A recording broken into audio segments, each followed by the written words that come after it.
Friends, welcome to study space. इस चैनल पे हम बात करते हैं होम साइंस विषय के बारे में। होम साइंस में आज का जो हमारा टॉपिक है वो है वाटर। अगर आप किसी भी एग्जाम में के लिए होम साइंस, कोई भी एग्जाम होम साइंस से देना चाह रहे हैं, आप किसी भी एग्जाम की होम साइंस से तैयारी कर रहे हैं, तो आप हमारे चैनल पे जरूर विजिट करें। जिन एग्जाम में होम साइंस से साइंस पूछी जाती है, कोई भी ऐसा एग्जाम नहीं है जिसमें जल्द से क्वेश्चन ना पुटअप किया जाए। आगामी जो हमारे एग्जाम है, नेट का एग्जाम है, हमारा पीजीटी का टीजीटी का एग्जाम है। तो जो हमारा पीजीटी का एग्जाम है, मोस्टली उसके लिए जो वाटर है वो बहुत इंपॉर्टेंट है, क्योंकि इसमें साइंस के क्वेश्चन ज्यादा पुटअप किए जाते हैं। तो जल की अगर हम बात करें तो आप सबको पता है, बिना कुछ पढ़े या बिना बताए हम सब जानते हैं कि जल हमारे लिए कितना इंपॉर्टेंट है। पानी के बिना, हम खाने के बिना तो जीवित रह सकते हैं, बट हम पानी के बिना नहीं जीवित रह सकते, हम सर्वाइव नहीं कर। हमारे शरीर में कुछ पोषक तत्व पाए जाते हैं, कुछ खाद्य पदार्थ पाए जाते हैं जो हम खाते हैं, जिससे हमें ऊर्जा मिलती है। जैसे हमारे प्रोटीन हो गए, या हमारे मसल्स बिल्डिंग के लिए, टिश्यूज निर्माण के लिए आवश्यक है। कार्बोहाइड्रेट हमें ऊर्जा देता है, मोस्टली इसका काम जो है ये ऊर्जा देने का है। जो हमारा फैट है, वसा है, वो हमारे कोमल तंतु जो आंतरिक तंतु है उनकी सुरक्षा करता है और हमारे ब्रेन में भी पाया जाता है। ठीक है, अगर कार्बोहाइड्रेट फिर भी इतना इम्पोर्टेंट है, हमने आपको बताया इसकी इम्पोर्टेंस, इतना इम्पोर्टेंट होने के बाद भी अगर प्रोटीन, कार्बोहाइड्रेट और वसा हमारे शरीर में 56% यानी 100, हम सारी चीजों को 100% मानते हैं, अगर 56% भी कम हो जाए तो भी हम जीवित रह सकते हैं। मतलब हमारा जीवन संभव, जीने की संभावना है। अगर हमारे शरीर में जो जल की मात्रा है वो अगर 26% भी कम हो गई अगर, तो हम जीवित नहीं रह सकते, हमारी मृत्यु हो जाएगी। ठीक है, आगे देखते हैं। जो जल का रासायनिक सूत्र है वो है H2O। जल का रासायनिक सूत्र होता है H2O, यानी कि हाइड्रोजन के 2 अणु और ऑक्सीजन का 1 अणु। ये कंपाउंड है, ये कंपाउंड है इसका, ये अकार्बनिक यौगिक होता है। जो जल है हमारा वो हाइड्रोजन और ऑक्सीजन का अकार्बनिक यौगिक है, क्योंकि इसमें कार्बन प्रेजेंट नहीं होता।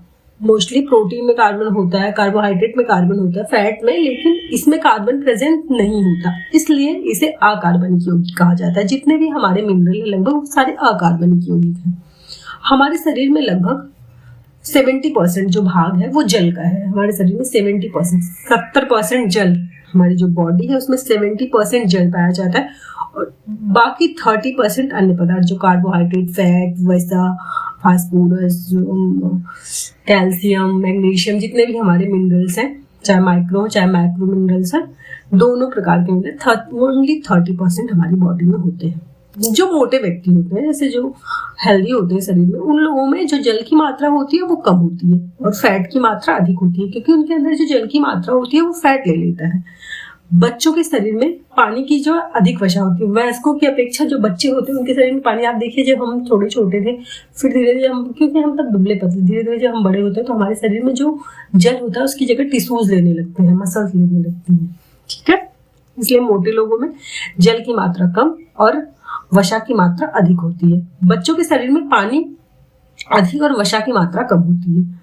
उम्र बढ़ने के साथ साथ, जैसे जैसे हमारी उम्र बढ़ती जाती है, वैसे वैसे वसा की मात्रा जल में बढ़ती, वसा की मात्रा जो है वो हमारी बॉडी में बढ़ती जाती है, और फैट जो जल की मात्रा है वो घटती जाती है हमारी बॉडी में। ठीक है, फिर हम देख लेते हैं, अगर इतना इम्पोर्टेंट हमारे लिए जल है तो हमें ये भी तो पता होना चाहिए कि कहाँ कहाँ है इतना 70% जो जल है वो हमारी बॉडी में कहाँ कहाँ रहता है।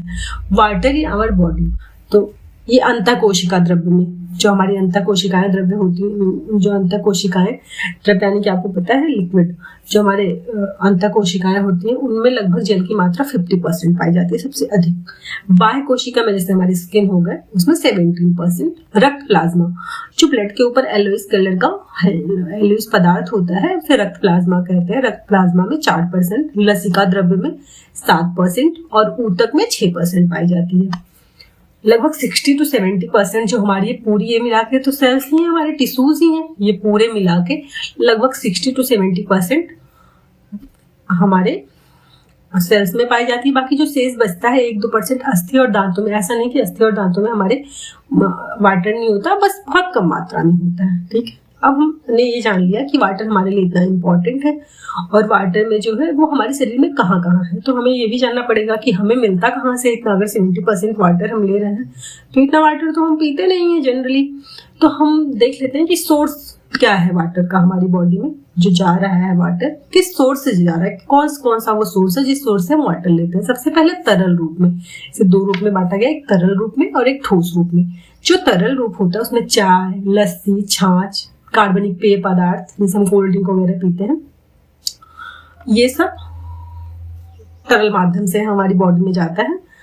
और बाकी ठोस रूप में अंडे से 75%, फल और सब्जी जो होती है वो हमारी 75 to 80%, और अनाज में 80 to 20% तक हमारी बॉडी में मिलता है। क्योंकि अंडे में जो है जो वाटर की मात्रा है, आप देखिए जो भी भोज्य पदार्थ है जिसमें पानी की जितनी अधिक मात्रा होगी वो उतनी जल्दी खराब होगा, मतलब वो नश्वर पदार्थ के अंदर आता है। जिसमें पानी की जितनी कम मात्रा होती है वो अनस्वर पदार्थ की ओर आता, अनस्वर भोज्य पदार्थ जिसे हम कहते हैं वो आता है। जैसे अनाज हमारा अनस्वर है क्योंकि हम चावल गेहूं बहुत लंबे टाइम तक सेव करके रख पाते हैं। तो अनाज में 8 to 20% ही वाटर की मात्रा पाई जाती है।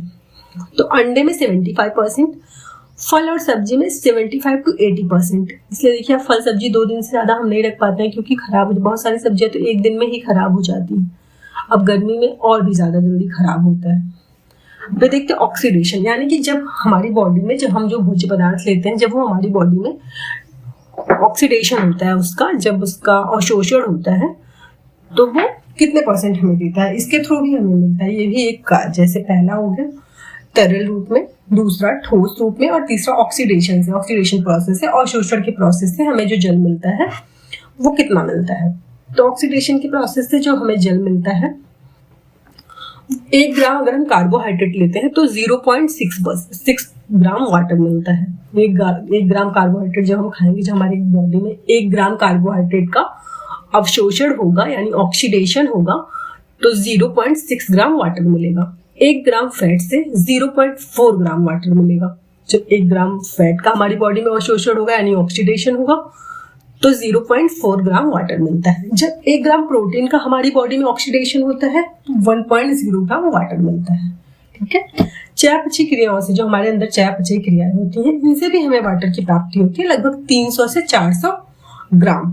ठीक है, चलिए अगला हम देख लेते हैं शरीर में जल का निष्कासन। मतलब जब हम इतना जल ले रहे हैं अगर, तो निष्कासन भी तो हो रहा होगा, वो कैसे हो रहा है, उसका क्या प्रोसेस है। ठीक है, कहाँ से हमारी बॉडी से जल का निष्कासन होता है। ठीक है, गुर्दे और किडनी से।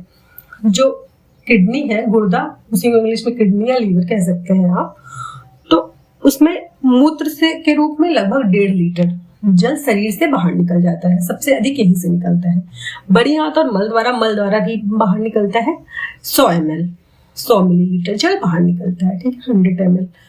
फेफड़े से 300 ml, 300 ml मिलीलीटर पानी जो है वो बाहर निकलता है हमारे फेफड़े द्वारा। आंख और नाक द्वारा, आंख और नाक से भी पानी बाहर निकलता है। जुकाम और सर्दी की दशा में अलग बात है, बट जनरली जब आंख और नाक से जब सर्दी जुकाम हो जाता है बहुत पानी निकलता है। उससे लगभग एक एन एवरेज ये नहीं बता सकते कि कितना, बट पानी निकलता है। त्वचा और पानी से, त्वचा में जो पसीना आता है उससे भी तो हमारा पानी निकलता है। 500 ml निकलता है यानी 500 millilitre.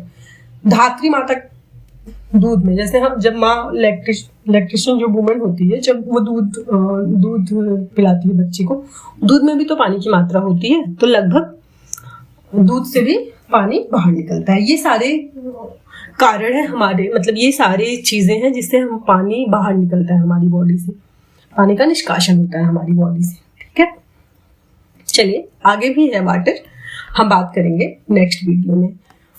Thank you for watching this video. मिलते हैं नेक्स्ट वीडियो में।